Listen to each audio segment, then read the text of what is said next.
May we continue with what we were talking about yesterday morning.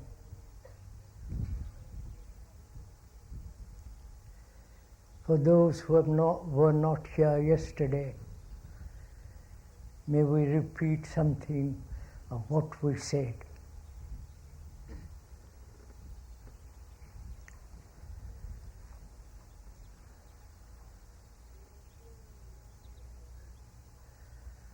We were saying yesterday morning how the world is broken up, divided through nationalism, which is really a form of tribalism. How religions have divided man with their dogmas, with their beliefs, with their superstitions, illusions. How human beings have created sects.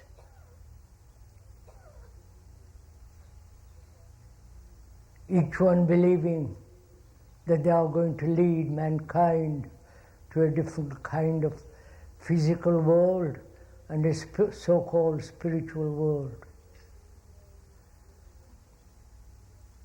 There's been various gurus, both in the West and in the East, with their peculiar beliefs and meditations and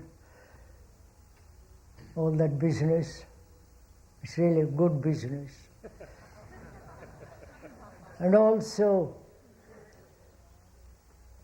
how man has created armies and all the implements of war to destroy each other in the name of their country, honor, prestige, freedom, any idea to destroy each other. And also, ideologically, man again has divided himself as the totalitarians and the democratic group. Where in one country there is absolutely no freedom. It's like living in a prison. And the others are free to do what they want to do.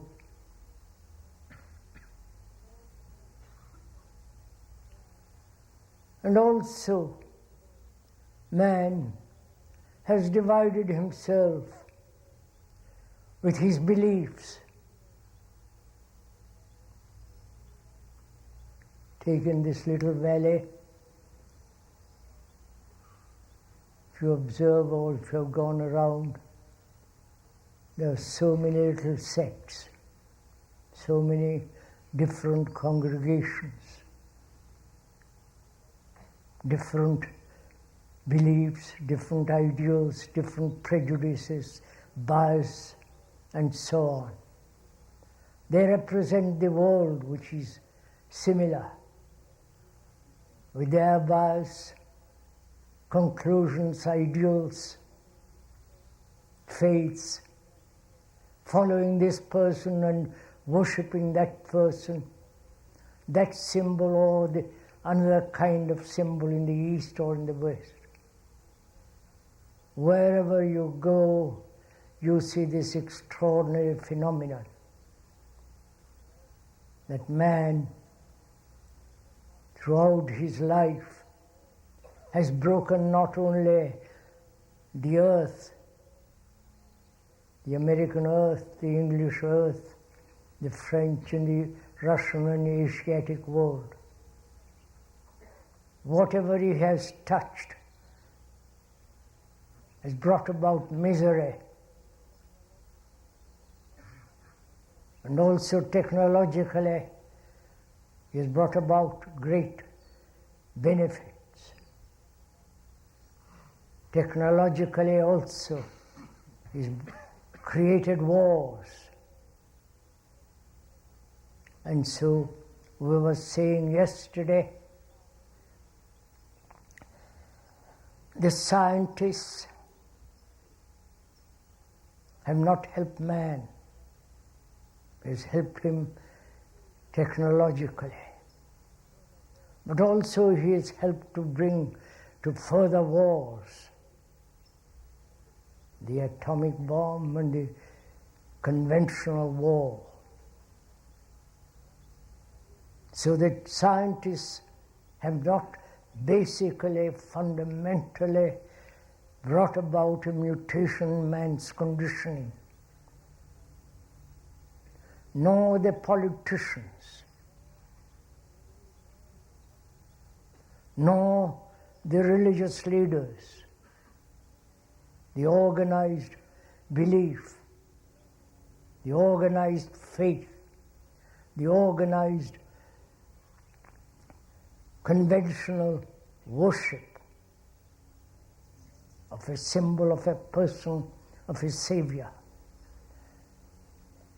Neither those people have helped man to end his sorrow, his loneliness, his despair and anxiety, nor the local priests, nor the gurus. Apparently, throughout the ages, man has been led. There have always been political leaders, religious leaders, and of course, national heroes who kill the most. And observing all this, which is not a Western phenomenon, but also in the Asiatic world, observing all this, if one is at all serious, if one is at all concerned with man's mind, his heart, his whole existence, he must either escape from it all through another form of isolation, commune, or become a monk, or escape through some form of entertainment, amusement, or, if he's at all serious, he has to answer for all this. He's responsible for all this. We do not know how serious the listeners are, but if you are serious, what is your responsibility towards all this? How far will you go in your responsibility? How deeply, how widely? Or limit oneself to one's own little life, one's own little experience, pleasures, and forget the vast human suffering, poverty. Not be concerned or be concerned with one particular type of war, or be concerned with the ending of all wars. Not only outward war, but also the inward struggle of man, his eternal conflict within himself and with his fellow man. This has been the history of man. Thousands and thousands of years of evolution, man still remains as he was, slightly probably, little modified, but basically he's cruel, violent, antagonistic, competitive, and so on. And as we were saying yesterday also,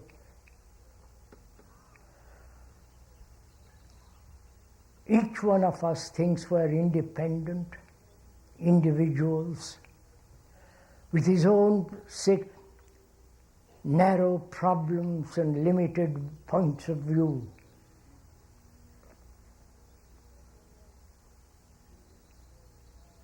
But when one begins to inquire deeply, as we are doing now, and I hope we can do this together, when we are inquiring deeply why human beings, after so many million years,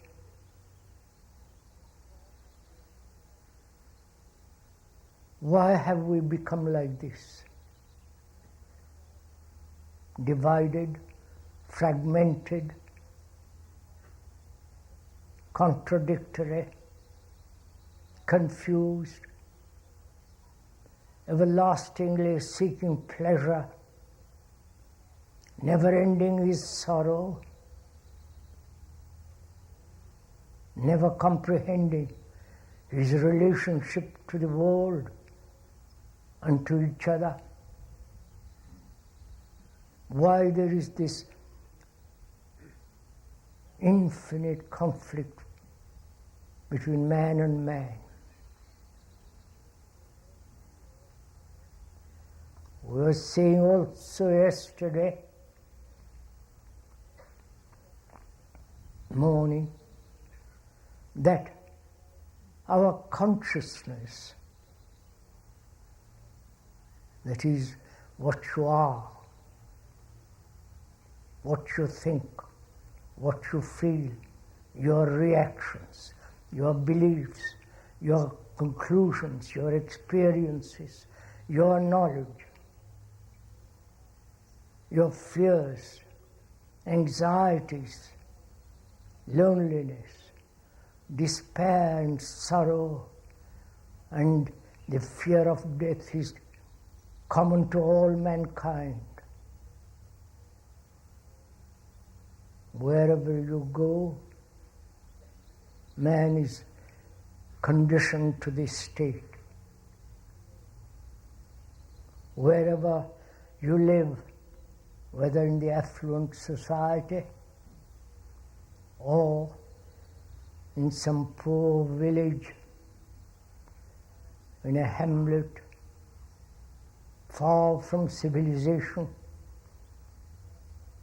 there too man suffers, is desperately lonely, anxious, insecure, like the rest of the mankind. As we were saying also, seeing this, one begins to question whether there is individuality at all, or there is only humanity, and you are humanity. Essentially, deeply, you are the rest of mankind. But unfortunately, we have been educated, conditioned, both religiously and environmentally, educated to the idea that we are separate individuals, each one seeking his own particular salvation, particular happiness, particular enjoyment of life. And this has given great sense of freedom, each one doing what he wants to do. that is choice. He thinks he's free because he can choose. But the movement of choice is in the same field, from one corner to another. This is not freedom. So we were saying yesterday, our consciousness, which is our human daily existence, is the rest of humanity. And that consciousness in itself is contradictory,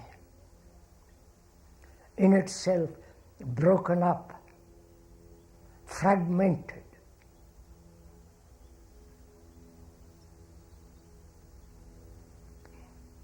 As we were saying also, this is not a lecture.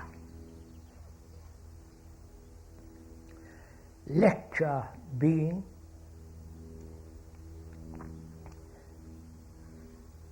talking about a particular subject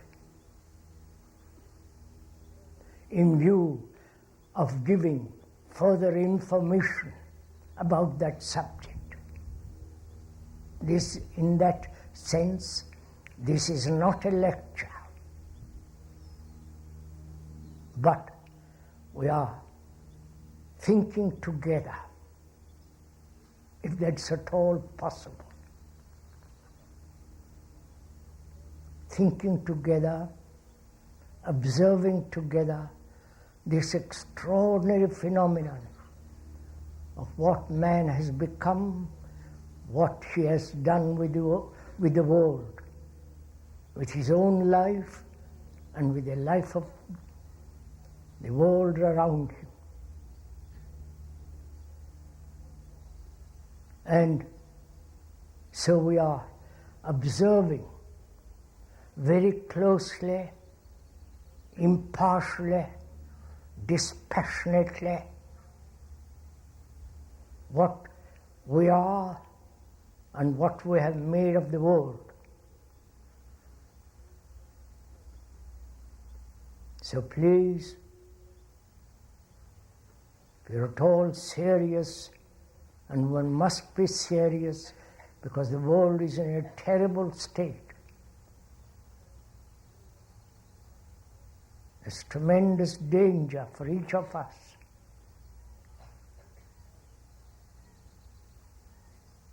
And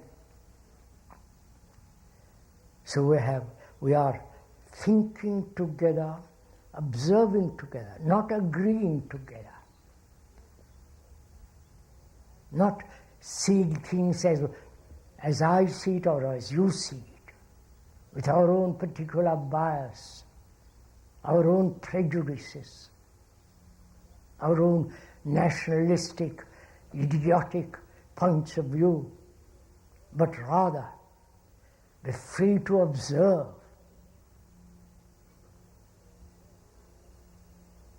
Free to observe implies not to have any bias, to see exactly what's going on outwardly. If we do not see that accurately, then we'll not be able to relate ourselves to that accurately, precisely. If one observes clearly, without any motive, without any direction, just to observe like you observe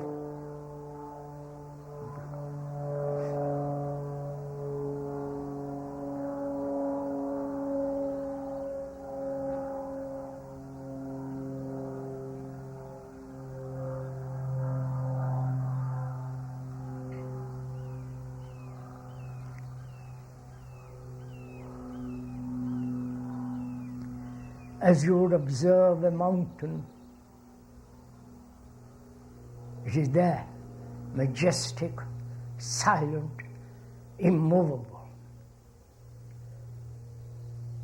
In the same way, to observe this extraordinary phenomena of man.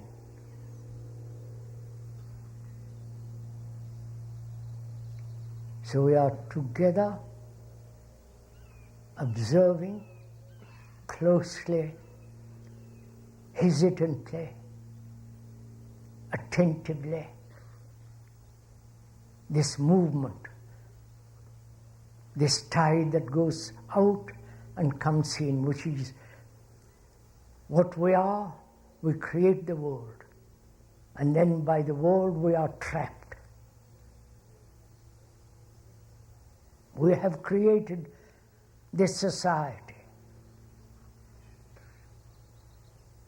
Not each one of us, but our past generations.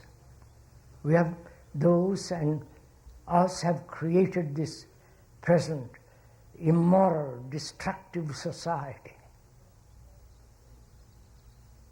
And we are trapped by that society. That society is made by each one of us. So we are responsible for that society.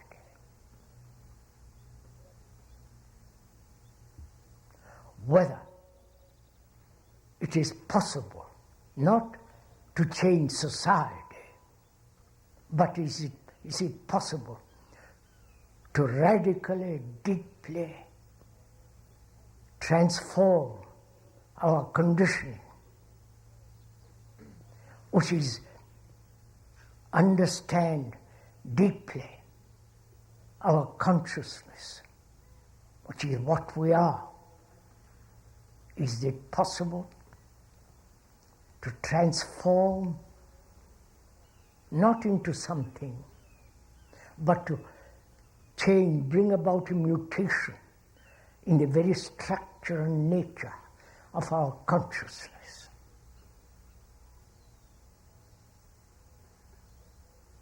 That is the problem. That is the crisis. It's not political crisis, economic crisis, or the crisis of war. But the crisis is in ourselves. And we apparently cannot face that crisis, or unwilling to face it. And so we try to escape from that fact through various forms of entertainment, religious, political, football, and all the rest of it.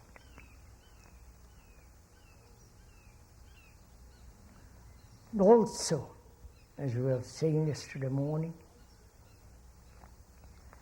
the content of our consciousness, the content being what you think, what you feel, your reactions, your longings, your despairs, your pleasures, your depressions, your faith, your dogmas, your sorrow, your beliefs, your desperate loneliness, and the fear of ultimate death. Possess all that's your consciousness. That's what you are. And we are asking together whether that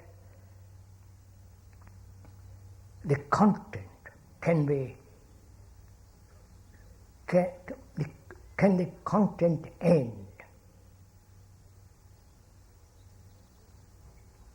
That is, the conditioning of human mind, human existence, can that be transformed? So we took yesterday the whole question of belief, which is part of our consciousness, the ideals,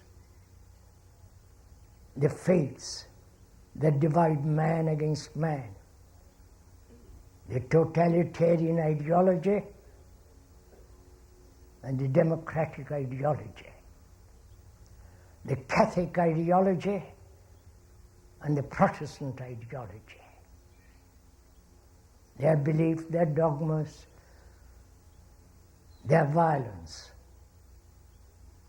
as the same in the Asiatic world. That's part of our consciousness, as nationalism is part of our tribal consciousness.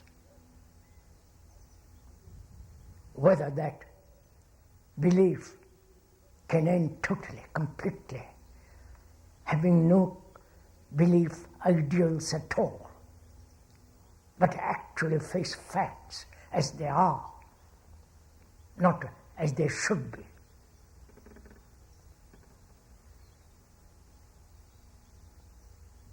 Like each one of us seeing the fact of it, the truth of it, the reality of it, the logic of it.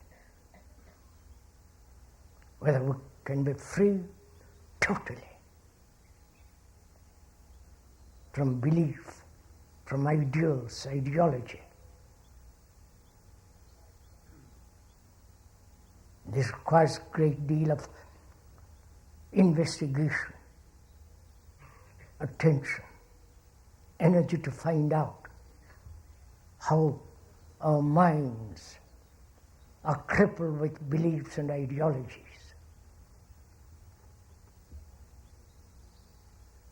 Which is an actual escape from that which is. And being incapable of meeting what is, we try to escape into some ideal, which we'll go into more in detail as we go along. And also we took yesterday this question of hurt, psychological, inward hurt of human beings. How each one of us, from childhood till we die, we're always hurt by something or other.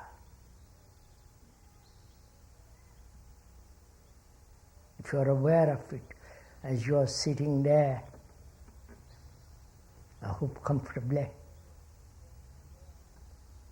whether one is aware that one is hurt.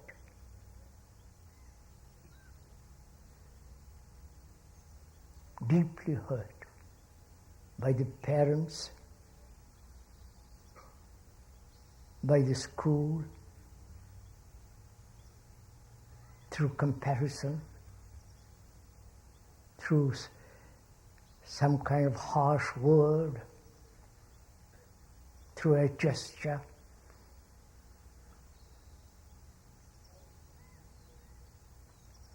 And as we grow older, we carry that hurt,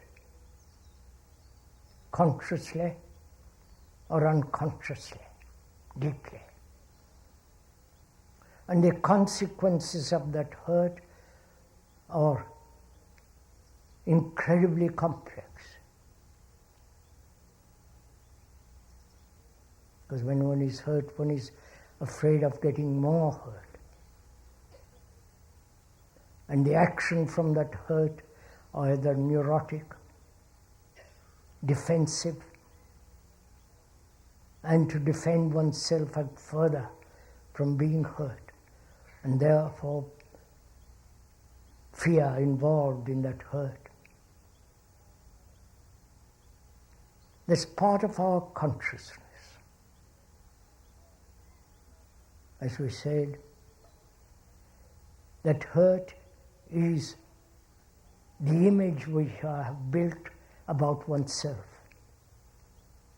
Each one has an image about himself. Various types of masks, various qualities of and variety of images he has himself, built himself, or society has made him, has given him the images. It is one of these images that gets hurt. The image is me. The image is not different from me. We went into that yesterday. So whether it's possible to be totally, completely free from all hurts, never to be hurt, then only the mind can flower. Then only there can be proper human relationship with each other. So it's very important to find out whether it is possible to be entirely free of an image about oneself. And it is that image that gets hurt. We went into it somewhat in detail yesterday. So we should also go into the examination of further content of one's consciousness. That is, relationship with our fellow man, relationship with another, relationship with the most intimate person. In that relationship, as one observes in daily life, there is a great deal of conflict. There's a great deal of struggle, unhappiness, ultimately ending in divorce and finding another and beginning the same song again. This perpetual conflict between man and man, between man and woman. Why? We accept this conflict. Or, if we do not accept it and want to find a solution for it, we go to the professionals to help us. The psychologists, the priest, some authority, some specialist that will help us to get over our particular conflict with another. And apparently, as one observes, if you have also observed, this conflict doesn't end. You may cover it over. You may run away from it. You may somehow forget it and accept it. But there is the conflict inwardly in our relationship with all human beings, however intimate, however distant. We've never asked why. Whether that conflict between human beings, intimate or otherwise, can ever end. This is an important question to ask, because all life is a relationship. Whether you live in a monastery or in a commune, or live by yourself in a little flat, you're still related. Life is a movement in relationship. And in that movement there is apparently a great deal of conflict and misery. This is part of our consciousness. Submerged or on the surface.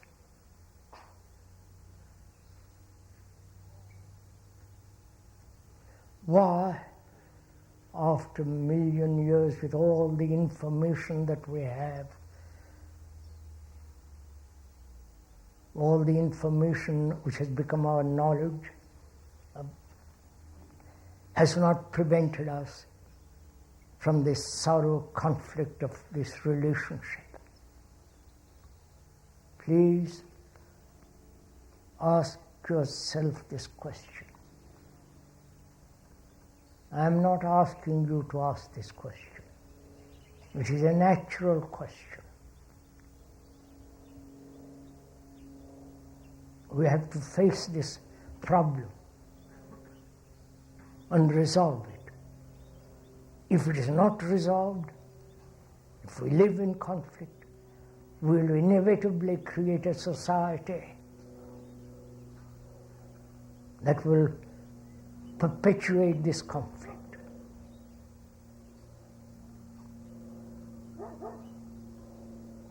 So please be serious, if you will, with regard to this question,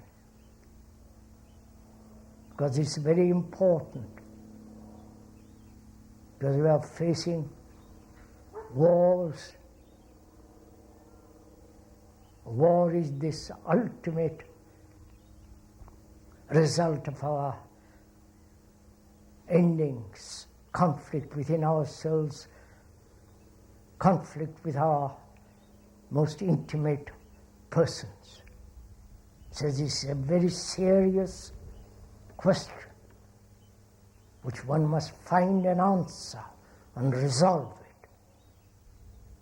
It's not an academic question, a theoretical question. It's a human question in which we are all involved every day of our life. Why we live in conflict with our neighbor, whether that neighbor be far away or close by. Why we have this struggle, this conflict between man and woman. Various forms of struggle, sexual, the struggle of each one pursuing his own desire, his own ambition, his own fulfillment or her fulfillment, each one trying to become something different from each other.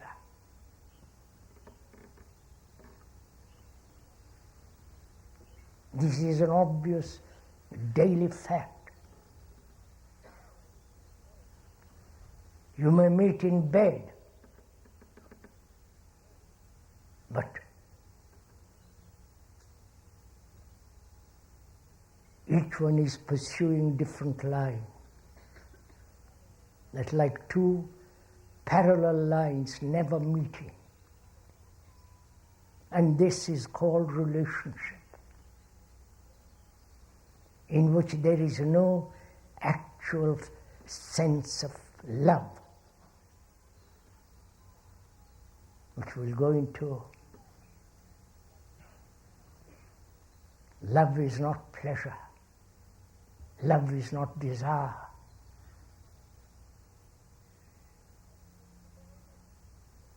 Love is not seeking fulfillment.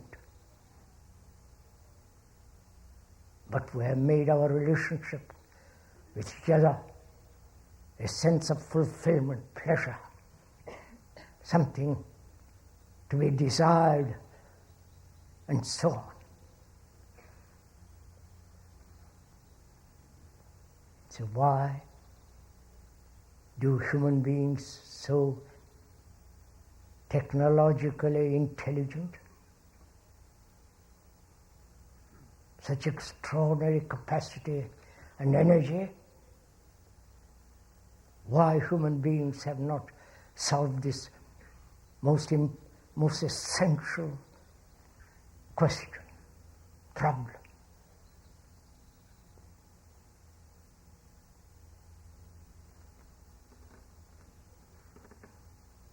You may meditate,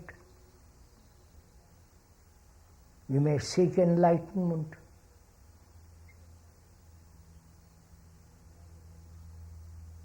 you may follow the latest guru, the latest expression of whatever you are following, but if you have not solved this problem,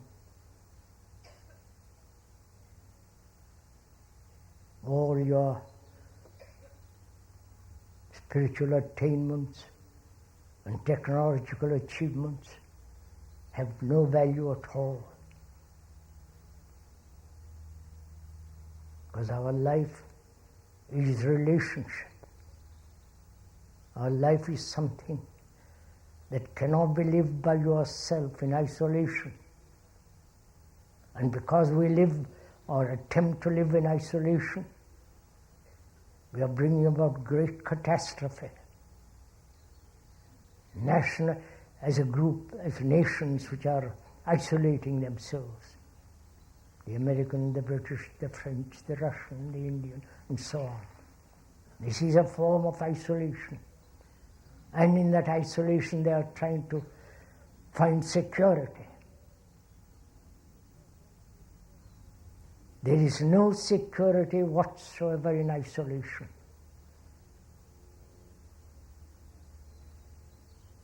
Because ultimately that is, human beings are being destroyed. Similarly,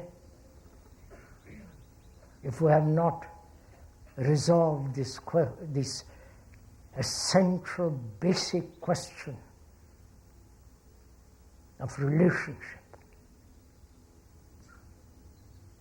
which is at present isolating it from each other. This isolation must inevitably breed all kinds of misery, confusion, hatred, anger.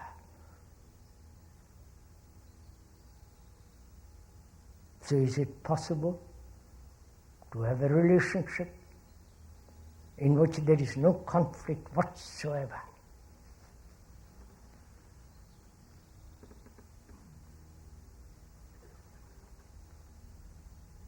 What is relationship? What does it mean to be related to another? Not physically only, but much more psychologically, deeply, which conditions our physical activity. We always forget that we want to improve the environment as society, and we do all kind of legislative laws and so on, so on, so on. We never realized that psychologically, if we are not clear, what we do will bring about a rotten society. Psychologically is more important to transform what our own conflicts, not end merely the outward conflict. I hope we understand this deeply. The psychological conflicts will inevitably produce world conflict. But we are trying to change the outward structure without fundamentally, psychologically, if I may use that word which is so abused, spiritually. If there is no fundamental, basic transformation of the psyche, do what you will outwardly. What you have done outwardly will always be overcome by the psyche. As you've seen in the recent revolution of the communists, they hoped through changing of the outward structure of society. They would change man. And it has been totally the other way, which is so observable and known. So relationship is extraordinarily important.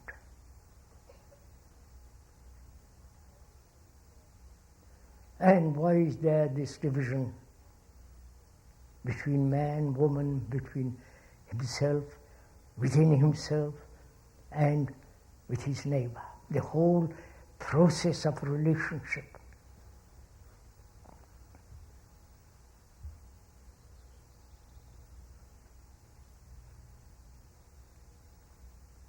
Are you waiting for the speaker to explain it away?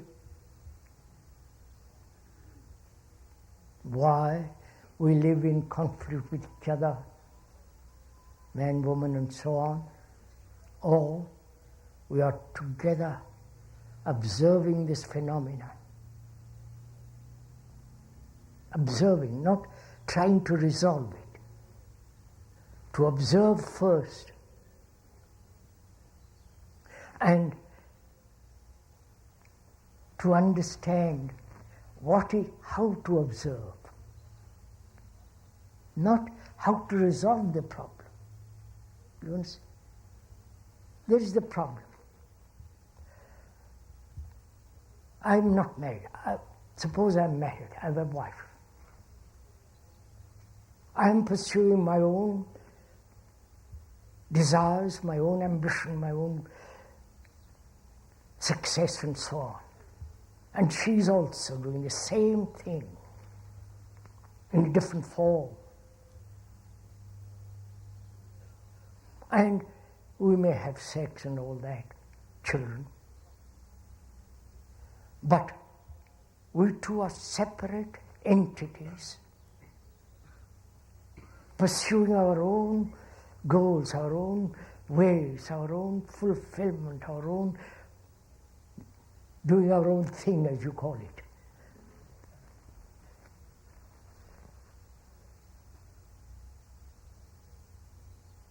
And naturally, my wife and I are in contradiction, quarrel, irritation, not able to adjust or not wanting to adjust. Because really, where there is love, there is no adjustment. So, what shall I do? What is my action or non-action? Please listen carefully. Action or non-action? Because non-action will be far more important than action.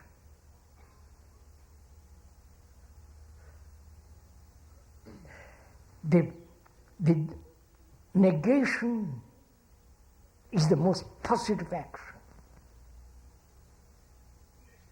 That is, to see the false and see the truth in the false is to end the false, just to observe. But we are also eager to act, to do something about it. My wife and I quarrel, we disagree, all the rest of the ugly business that goes on. You are probably much more aware of it than I am.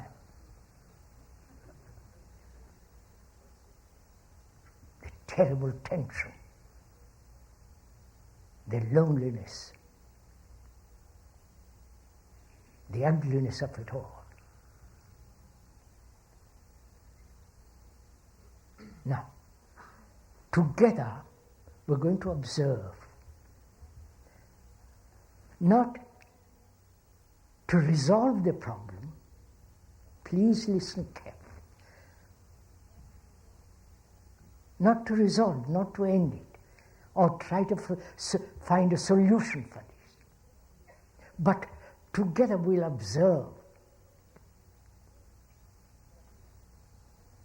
That is, how you approach the problem. That is, how you look at the problem. You know, the approach is far more important than the problem itself. Indeed. If I am frightened of losing my wife, or, business, I don't have to go into details of all that. My approach then is conditioned by my fear. And the solution then of the problem is conditioned by my fear. So it is not resolved. You understand? So the approach matters far more than the problem itself. If we could understand this one simple thing. So we are always concerned with the problem, the complexity of it, the analysis of the problem. Our mind is directed to the solution of the problem. We are saying, the speaker is saying, don't bother with the solution, but how you approach, how you come close to the problem, how you observe the problem is much more important than the problem itself. Have you got this? Even intellectually see this, verbally, that the solution is not important. What is important is how you come to the problem, how you look at the problem. Is the problem out there and you are approaching it? Or, please listen, or the problem is you.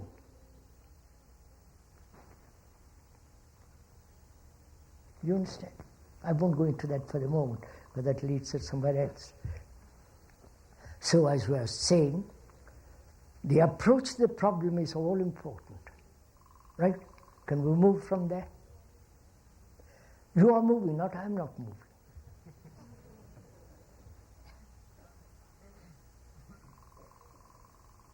We are saying how you come to the problem, how you look at the problem, how you gather your energy to look at the problem. Is your approach directed, which means trying to resolve the problem, or have you a motive? And if you have a motive, you approach with that motive. So, when you approach with a motive, the motive is going to decide how you will deal with the problem. Whereas if you have no motive, please, this demands accurate observation. When you have no motive and therefore no direction, then you are observing the problem purely, without any bias, without any discoloration. You are just observing it. Right? Are we doing this now as we go along? Please, this is not a game we are playing. It's not an intellectual amusement Sunday morning. It's very, very serious, because life is relationship. If we don't understand that relationship, then we create havoc in the world. We destroy our children. We destroy each other, which we are doing now, through competition, through wars, through all the horrors that man is doing.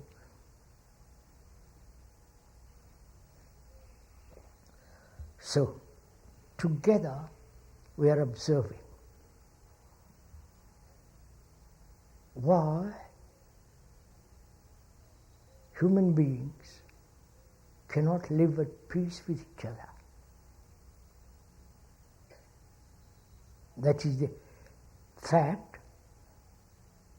That's an accurate statement, not exaggerated. And our approach to it is either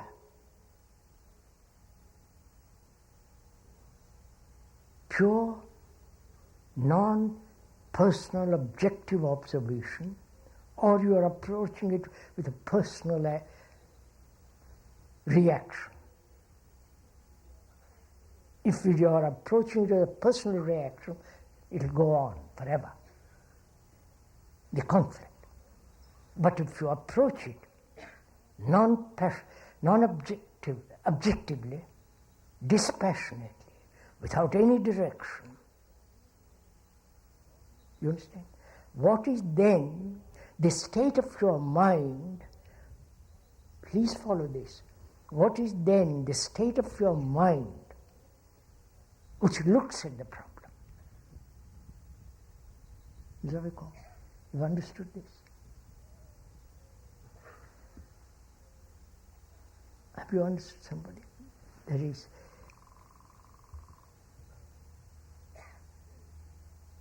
All right, let's put it the other way. Why is there conflict between man and woman? Between man and man, the whole relationship? Why?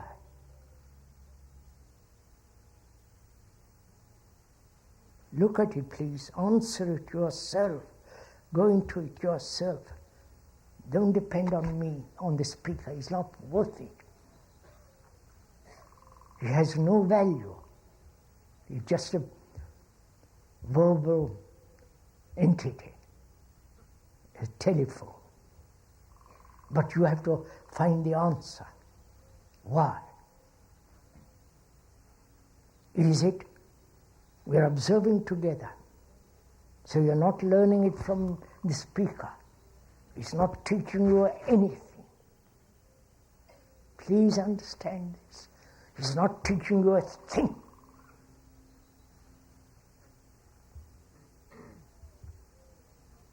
Therefore you are not his followers. He is not your authority. He is not your guru. They've all led you astray, because they've never been able to solve this problem, or never tackled this problem.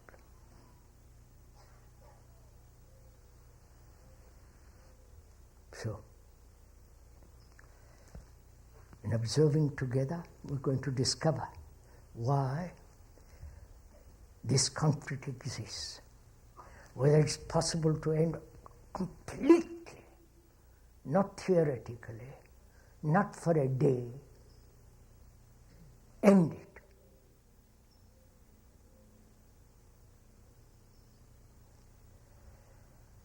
This conflict exists, must exist. I don't want to tell you because it becomes so silly. If I tell you, you will say, yes, that's quite right. And then you are back in the, it isn't something that you yourself have discovered. You know what happens when you discover something for yourself, psychologically? You have immense energy.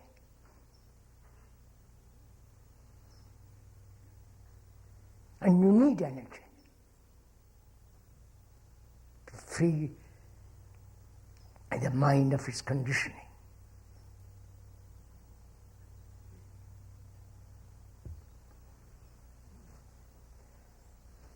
I quarrel with my wife, if I have one, or with a girlfriend, whatever it is. I quarrel with her.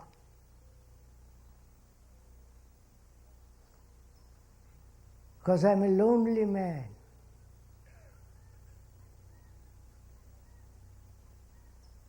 I want to possess her. I want to depend on her. I want her comfort, her encouragement, her companionship. I want to have somebody who will tell me that I'm marvelous. So I'm building an image about her.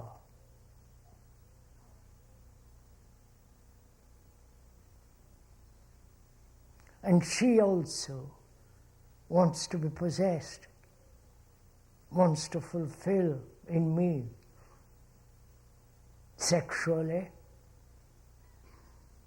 wants me to be something different from what I am. So there is this. Each one living, it may be for a week or a day or years, have built an image which becomes knowledge. Follow this, please follow this. Knowledge about each other.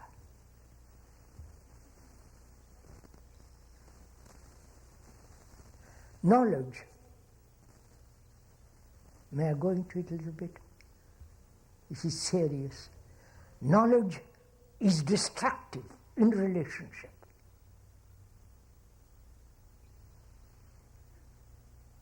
Right?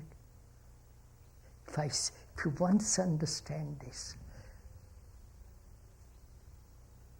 I say I know my wife because I've lived with her.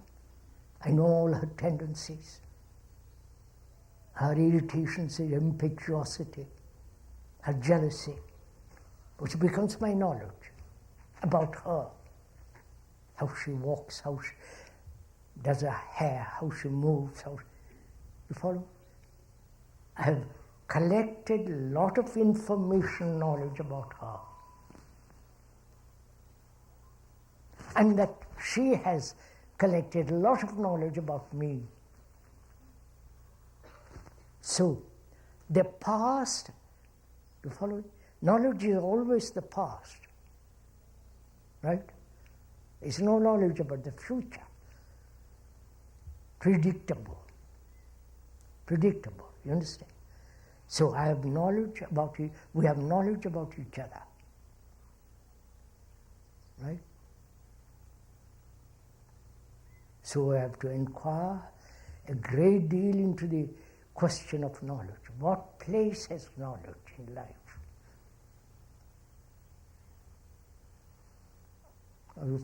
Are we together in this observation?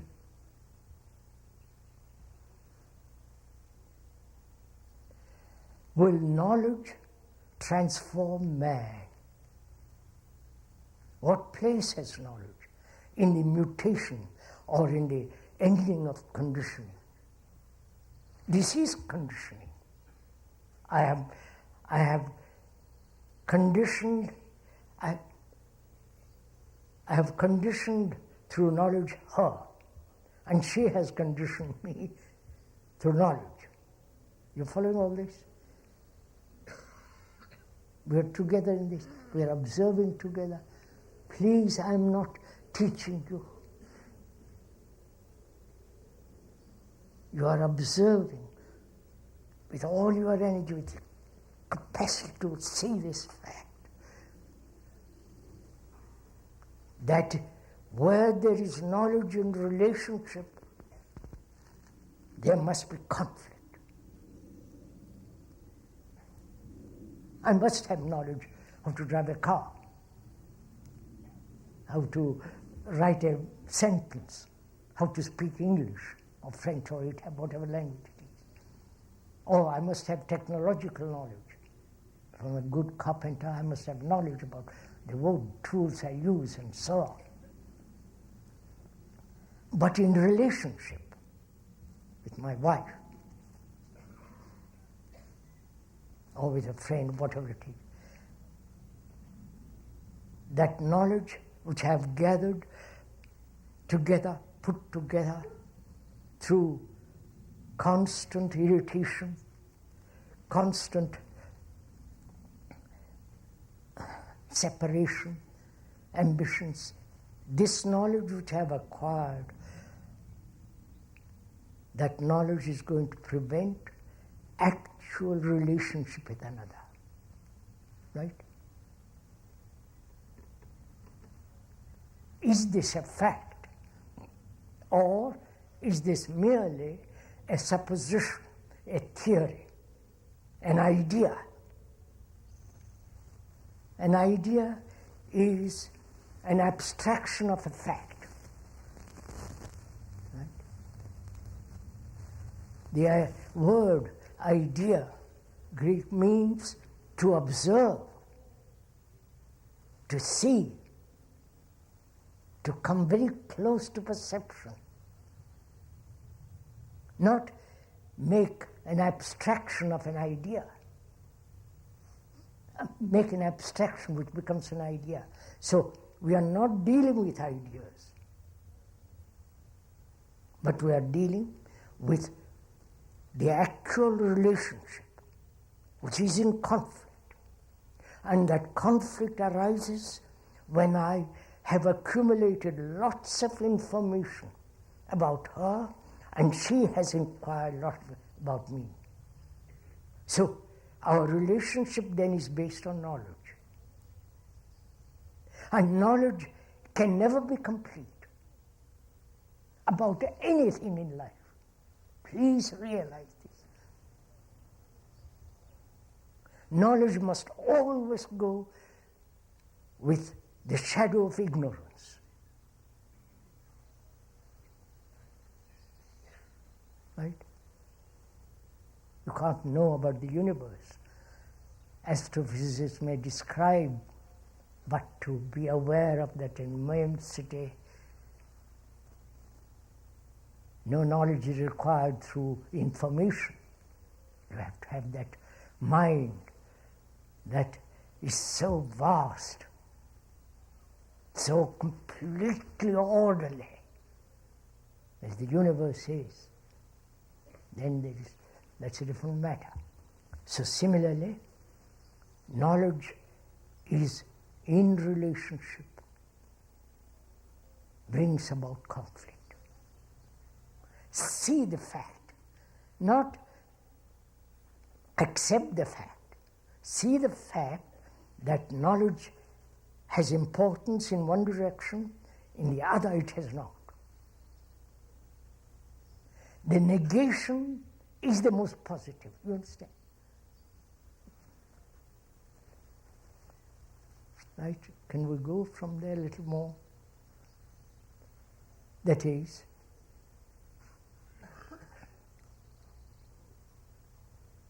do we exercise will to end conflict?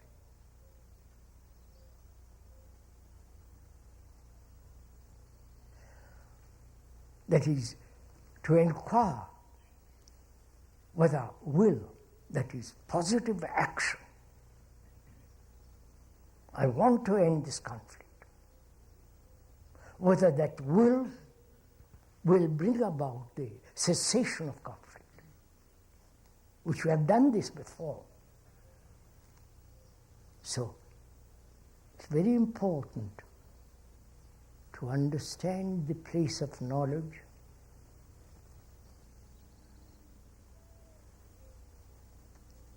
and knowledge as an impediment in relationship.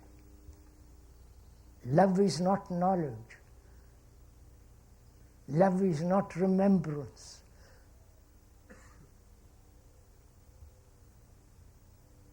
When there is no knowledge about her, I look upon her and she as a fresh, new human being, each day new.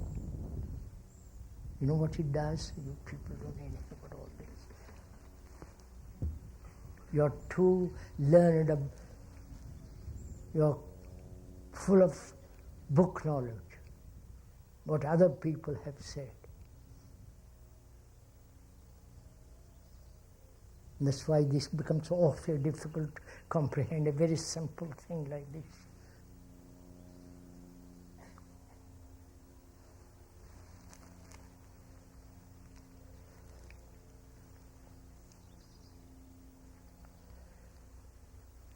In 1:45, I'm sorry.